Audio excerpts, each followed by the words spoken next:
2008 में कोल्हापुर में मैं नेशनल विनर बना और मुझे सार्क यूथ फेस्टिवल में इंडिया को रिप्रेजेंट करने का अवसर मिला।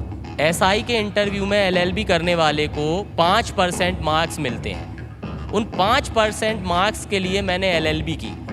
मध्य प्रदेश सरकार कंपनसेट करने को तैयार थी और मैं जॉब के लिए था। अगली लड़ाई मेरी सुप्रीम कोर्ट में थी।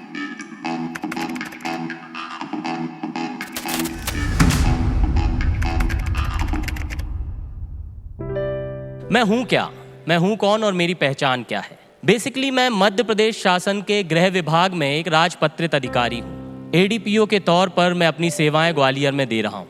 लेकिन ये जो सफ़र है, ये सफ़र इतनी आसानी से शुरू नहीं हुआ। कहते हैं ना कि जब तक आप आसमान में सुराग करने का सपना नहीं देखते, तब तक आपको पत्थर को उछालने की हिम्मत भी नहीं मिलती। एक 4 साल का बच्चा जब ग्वालियर से मध्य प्रदेश के एक छोटे से शहर नरसिंहपुर ले जाया जाता है, तो ना उसका कोई सफ़र था, ना उसकी कोई मंजिल थी, ना कोई उसका सपना था। जैसे तैसे बड़ा होता रहा, पढ़ता रहा। स्कूलिंग मेरी नरसिंहपुर में हुई। वहाँ के जो मेरे दोस्त हैं, उन्हीं के साथ जीवन का एक आयाम शुरू हुआ। उन्हीं के साथ मैंने सीखा कि कैसे हमको अब अपनी लाइफ में बिना किसी शोर शराबे के, बिना किसी उम्मीद के, बिना किसी अपेक्षा के आगे बढ़ते जाना है। क्योंकि जब 4 साल की आपकी उम्र हो तो आपके पास कोई खुद का कोई प्रोजेक्ट नहीं होता, प्लान नहीं होता। लोग आपसे पूछते हैं कि आप बड़े होकर क्या बनोगे। उसे टीचर दिखता है तो वो कहता है मैं बड़े होकर टीचर बनूंगा। उसे पुलिस वाला दिखता है तो वो कहता है बड़े होकर पुलिस वाला बनूंगा। उसे कोई प्रोफेसर दिखता है तो वो कहता है मैं बड़े होकर प्रोफेसर बनूंगा। कभी आसमान में हवाई जहाज उड़ता देख लेता है तो बोलता है कि मैं हवाई जहाज उड़ाने वाला बनूंगा। उसको कुछ ना कुछ बनना होता है। क्रिकेट से जो सफ़र मैंने शुरू किया, उसने लाइफ को अनसेटल्ड सा कर दिया था। कक्षा 5वीं तक तो मैं बेहतर एक स्टूडेंट था। 5वीं के बाद मेरा जो ग्राफ है वो ऊपर जाने की जगह नीचे जाने लगा।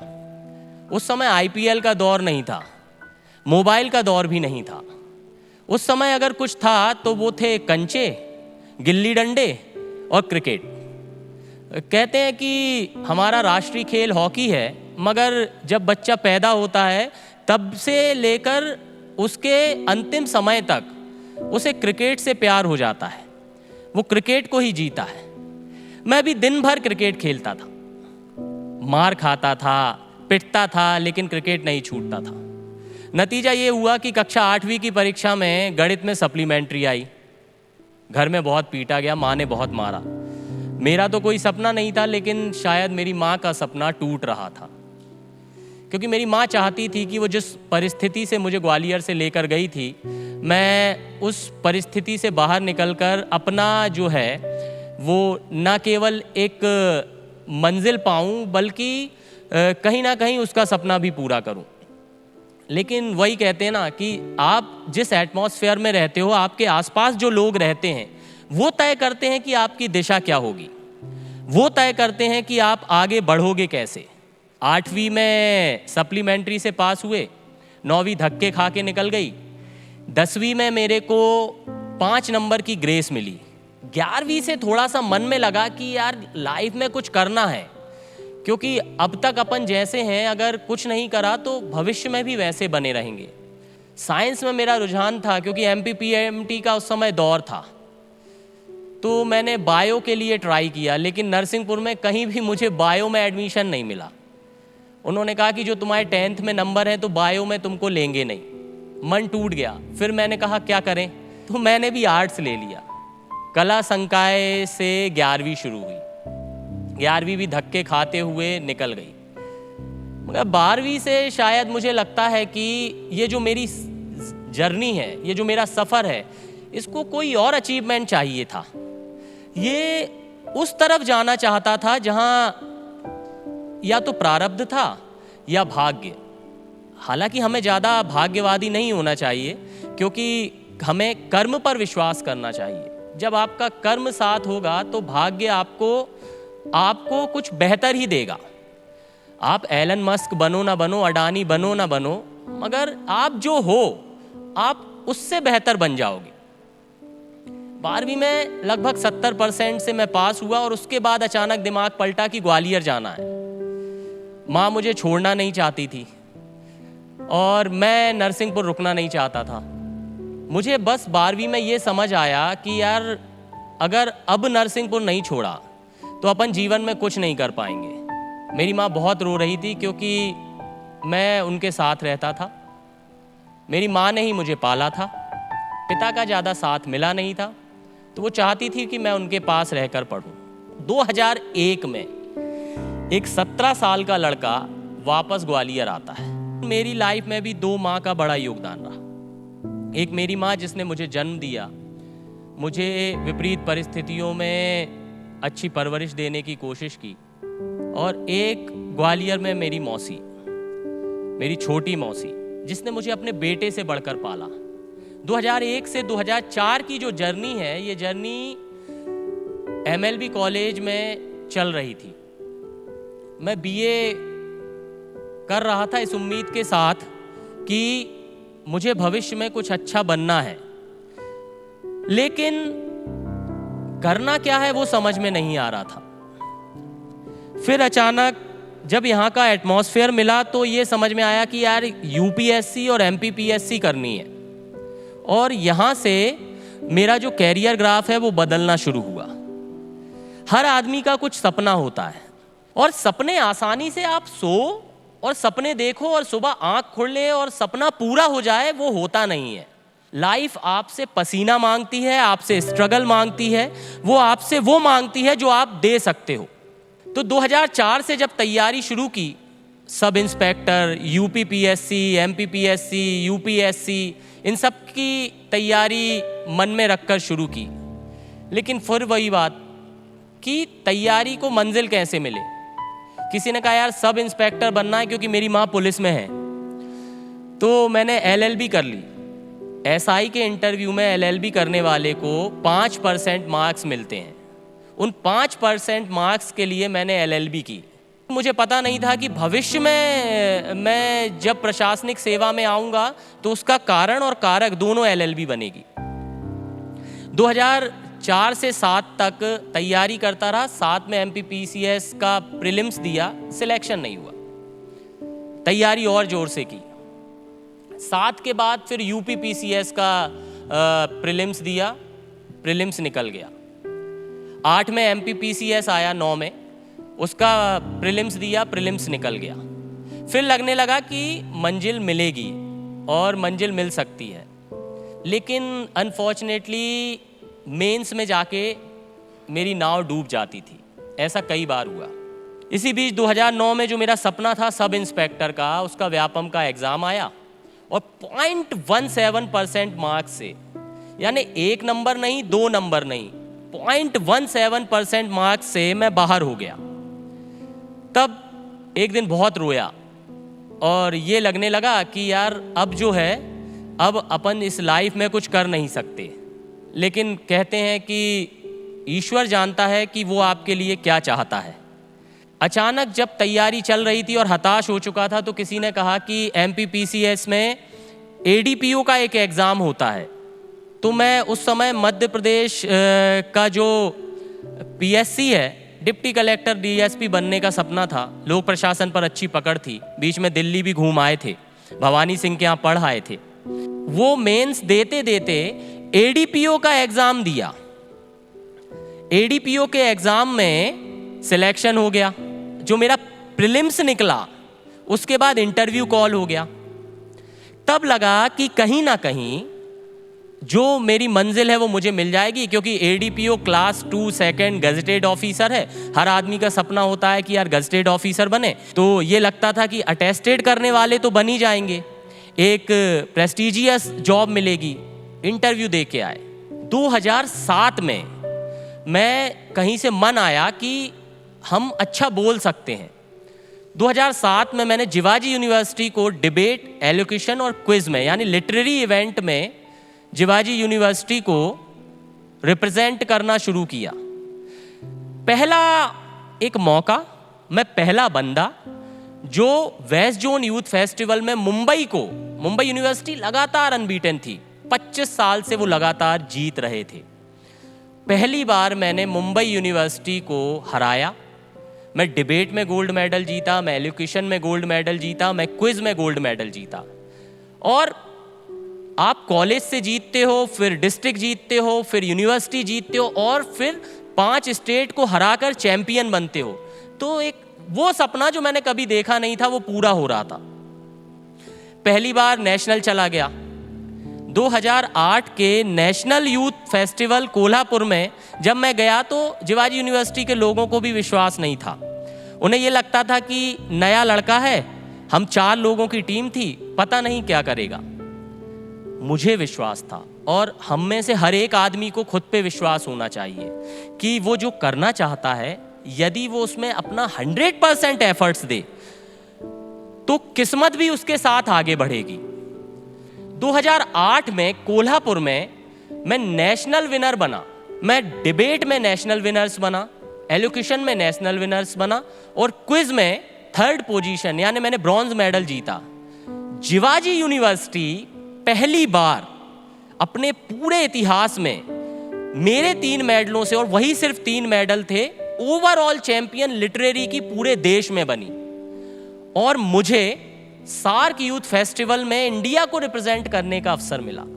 मतलब एक वो लड़का जो कहीं अल्हड़ मस्ती में खोया हुआ था, जिसे कुछ समझ नहीं थी, जो क्रिकेट में दीवाना हो चुका था, जिसे पता नहीं था कि उसका फ्यूचर क्या होगा, वो ऊपर जाएगा कि नीचे गिर जाएगा, वो आगे बढ़ेगा कि कहीं धड़ाम हो जाएगा, उस लड़के को इस देश का प्रतिनिधित्व करने का मौका मिला। वो एक नया पथ था, वो एक नई शुरुआत थी। उस शुरुआत में मैं आगे बढ़ने लगा। जब आप एक फील्ड में आगे बढ़ो तो दूसरी फील्ड में पिछड़ने लगते हो। मेरा जो पूरा फोकस था वो यूथ फेस्टिवल्स की तरफ चला गया। यूथ फेस्टिवल्स लगातार जीत रहा था। 2007 से 2011 तक अनगिनत जो है वो कंपटीशन जीते। मध्य प्रदेश का बेस्ट युवा, देश का बेस्ट युवा, यूनिवर्सिटी का बेस्ट युवा, न जाने तमाम जो हैं वो पुरस्कार जीते। और आपको सुनकर हंसी आएगी, मेरे घर में शील्ड्स की संख्या इतनी बढ़ चुकी थी, नौकरी लग नहीं रही थी, बेरोजगार था और शील्ड्स बढ़ती जा रही थी, प्रेस्टीज मिल रही थी, पैसा नहीं आ रहा था। तो जब आपको प्रेस्टीज मिलती है और पैसा नहीं आता है तो लोग आपको सम्मान तो देते हैं, मगर वो मान जो आपको खुद में कमाना होता है वो नहीं मिलता। आपने अखबारों में पढ़ा होगा, कतरनों में पढ़ा होगा कि लोग अपना गोल्ड मेडल बेच देते हैं और उनके कंगाली के ऐसे दिन चल रहे हैं कि उनने अपना गोल्ड मेडल बेच दिया।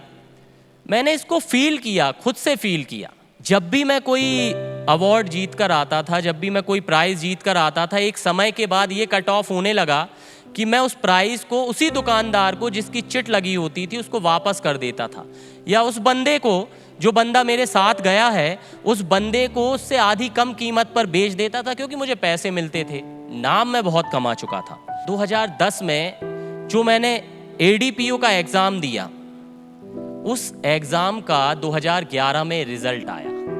मुझे बेहद उम्मीद थी कि ये जो एग्ज़ाम है, पिछले 5 सालों से जो मेरा संघर्ष है, जो मेरा सफ़र है, जो मेरी लड़ाई है, जो मैं दिन रात लगा हुआ हूँ, इसका परिणाम मिलेगा। लेकिन अफसोस ये था कि मेरी मेहनत ने मेरे भाग्य को साथ में नहीं जोड़ा, और जब मेहनत और भाग्य साथ में मिलकर नहीं आते हैं तो आपके हाथ असफलता आती है। 2011 में मेरा सिलेक्शन नहीं हुआ, वहाँ से मन टूटा। मुझे ये समझ में आया कि बॉस, ये जो सिलेक्शन नहीं हुआ है अब कभी सिलेक्शन नहीं होगा। दिन रात जाग जाग कर 17 18 घंटे पढ़ाई करके सिर्फ इस सपने के लिए कि अब आपको कम से कम इस पोस्ट को पाना है, वो सपना मात्र 7 या 8 नंबर से टूट गया। और मैंने प्रण किया कि मैं अब रिट पिटीशन में जाऊंगा। घर वालों ने बहुत डांटा, दोस्तों ने मना किया कि तुम्हारे पास और अवसर हैं, लेकिन हर आदमी अपने अवसर खुद जानता है, वो अपने अवसर खुद चुनता है। आप, मैं, हर कोई, उसे खुद के अवसर ढूंढने पड़ते हैं। मैंने अपना अवसर चुना। पहली writ petition Gwalior high court में मैंने फाइल कर दी। मेरा ये कहना था कि जो मेरा एग्ज़ाम था, जो MPPSC ने कंडक्ट किया, उसमें जो मेरे 5 क्वेश्चन थे, उन 5 क्वेश्चनों में मुझे 10 नंबर मिलने चाहिए थे, लेकिन वो मुझे अनफॉर्चुनेटली ना देकर बल्कि मेरे 5 नंबर और कम किए गए, यानी माइनस मार्किंग 5 की गई और मुझे 15 नंबर का नुकसान हुआ। और इंटरव्यू मिलाकर मेरे कुल नंबर जो थे वो केवल 8 कम थे। उन 8 नंबरों की जगह मुझे 15 नंबर से बाहर कर दिया गया।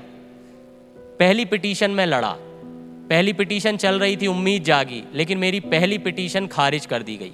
मध्य प्रदेश में मैं पहला कैंडिडेट था जिसकी पिटीशन के जरिए ये तय हुआ कि कोई भी कॉम्पिटिटिव एग्ज़ाम में उतरने वाला बच्चा RTI के थ्रू, यानी राइट टू इन्फॉर्मेशन के थ्रू, अपनी कॉपी कॉल्ड कर सकता है। मेरी पिटीशन से पहले ऐसा कभी नहीं हुआ था, क्योंकि कभी भी किसी भी बच्चे को उसकी कॉपी RTI के थ्रू देखने की अनुमति इसलिए नहीं मिलती थी, ये कहा जाता था कि वो एक गोपनीय दस्तावेज है, यानी वो जिस एजेंसी के द्वारा एग्ज़ाम कंडक्ट किया जा रहा है वो एजेंसी अपने पास उस डॉक्यूमेंट को रखेगी। लेकिन मेरी जब पिटीशन आई तो उसमें यह तय हुआ कि मुझे RTI के थ्रू मेरी कॉपी दी जाएगी। मेरी कॉपी आई, मैंने उसको चेक किया तो जो मेरा अनुमान था वो सही निकला, मेरे नंबर कम निकले। कुछ भी कर रहा हूँ, रिजल्ट नहीं आ रहा है। पहली पिटीशन खारिज हो गई, हिम्मत नहीं आ रही। दूसरी पिटीशन लगाई। दूसरी पिटीशन में ये हुआ कि मेरी कॉपी चेक करने का, और मेरे साथ जो मेरे अन्य साथी थे उनकी कॉपी चेक करने का DB ने आदेश कर दिया। कॉपी चेक हुई, ये माना गया कि उनकी गलती है और मुझे जो नंबर मिलने थे वो नंबर नहीं मिले। लेकिन इसके आगे क्या आदेश ये हुआ कि मध्य प्रदेश सरकार या तो मुझे कंपनसेट करे या जॉब ऑफर करे। मध्य प्रदेश सरकार कंपनसेट करने को तैयार थी और मैं जॉब के लिए था। अगली लड़ाई मेरी सुप्रीम कोर्ट में थी। मैंने अगली पिटीशन सुप्रीम कोर्ट में फाइल की।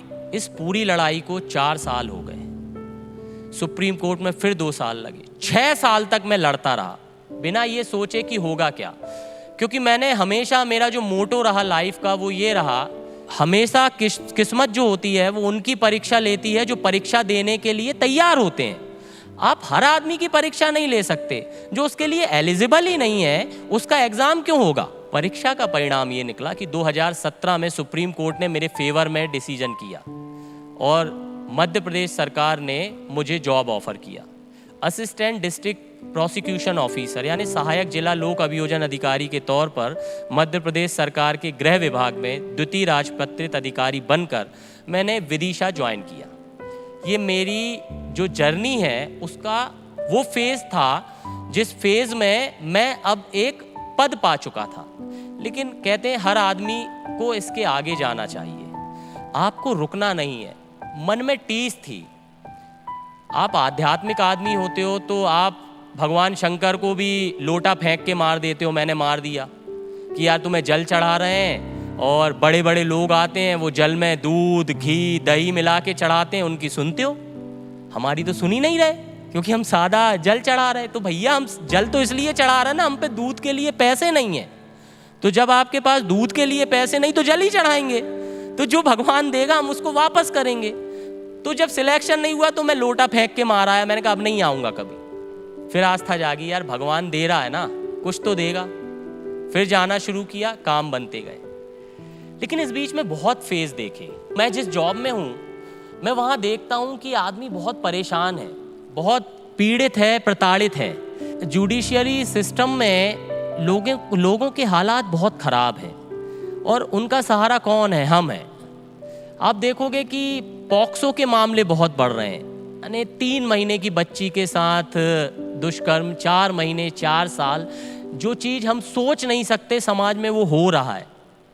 इनसे जूझें कैसे, इनसे लड़ें कैसे? लड़ाई इसी बात की चल रही। अपने आप को ये बनाकर रखा है कि यार बॉस, खुद को कभी कमज़ोर नहीं समझना है। अभी जो लोग मुझे जानते हैं वो जानते हैं कि मैं अपनी कमाई का कुछ हिस्सा सोशल वर्क में ख़त्म करता हूँ। कुछ कहते हैं कि आपको दान करना चाहिए, इस हाथ से करो, दूसरे हाथ को पता ना चले। कुछ कहते हैं कि चुपचाप दान करो। मेरा इसमें फंडा थोड़ा अलग है। आप चुपचाप दान कराओगे तो वो मोटिवेशनल नहीं है बॉस। तो जब आप किसी भी आदमी की मदद करते हो और जैसे ही उसको सोशलाइज करते हो तो वो बात सब में फैलती है और फिर एक होड़ लगती है, एक प्रतिस्पर्धा होती है, एक कंपटीशन होता है कि यार उसने ये किया तो मुझे ये करना चाहिए, उसने वो किया तो मुझे वो करना चाहिए। मेरा सिर्फ ये फंडा है कि जो भरा नहीं है भावों से बहती जिसमें रसधार नहीं, जो भरा नहीं है भावों से बहती जिसमें रसधार नहीं, वो लहू नहीं है पत्थर है जिसमें स्वदेश का प्यार नहीं। हम जिस जगह रह रहे हैं, हम जिस समाज में रह रहे हैं, हम जिस शहर में रह रहे हैं, हमें उसको कुछ देना है। और अगर हम उसको कुछ दे नहीं पा रहे हैं तो हमें वहाँ रहने का अधिकार नहीं है। क्योंकि जब आप किसी की सेवा नहीं कर सकते हो तो आपको शासन से कहने की क्या ज़रूरत है। मैं भले ही शासकीय अधिकारी हूँ, लेकिन उससे पहले मैं समाज का हिस्सा हूँ। आप जब समाज का हिस्सा हो तो आपको समाज को कुछ देना पड़ेगा। वही देने की मेरी एक कोशिश है, ये छोड़े बिना, ये जाने बिना कि मैं एडीपीओ हूँ, लोग क्या कहेंगे, मैं बच्चों में जाके धूल में बैठ सकता हूँ, मैं लोगों के अवेयरनेस के लिए काम करने की कोशिश करता हूँ, मैं समाज में अगर कोई दुखी आदमी है तो मैं ये नहीं सोचता कि मुझ पे क्या बचेगा। बेसिकली जो मेरा पथ है ना, वो सरस्वती का पथ है, उनसे लक्ष्मी रूठी रहती है। जो लक्ष्मी पुत्र होते हैं, मेरा फंडा अलग है, जो लक्ष्मी पुत्र होते हैं उनके पास सरस्वती नहीं होती, क्योंकि सरस्वती लक्ष्मी को लेकर आ सकती है, लक्ष्मी कभी सरस्वती को लेकर नहीं आ सकती। हमें लाइफ में सरस्वती का उपासक बनना है और लक्ष्मी के पास पहुंचना है।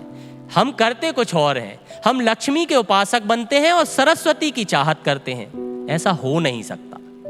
मैंने अपने जीवन में जो पथ चुना, जो मार्ग मैंने चुना, वो मार्ग यही था कि आपको किसी भी कीमत पर समाज के सबसे अंतिम आदमी के साथ आगे बढ़ना है। मैं 2 फेज़ कोविड के मैंने झेले। पहले फेज़ में मैं भोपाल में एडमिट रहा, दूसरे फेज़ में मेरे को फिर कोविड हुआ और उस फेज़ से मैंने सीखा कि हमें कोविड से जीतना कैसे है। मेरी फेसबुक की फ़ैन फॉलोइंग मात्र 2500 थी। एक लाइव वीडियो किया, दुनिया के हर हिस्से से मुझे कॉल आए। जो योद्धा होते हैं वो कभी भी इस बात का इंतज़ार नहीं करते कि उनको जब मैदान मिलेगा तब वो अपना हुनर दिखाएंगे। जो योद्धा होते हैं वो हर क्षण हर पल युद्ध के लिए तैयार होते हैं। जो वर्तमान है उसको मैं बेहतर करना चाहता हूँ, जो भविष्य है वो राष्ट्र के लिए बेहतरीन करना चाहता हूँ। मेरी एक ही सोच है कि कैसे भी हमें अपने आप को बेहतर करना है। जो अभय प्रताप सिंह राठौर है, ऐसे अनगिनत करोड़ों लोग हो सकते हैं और होंगे।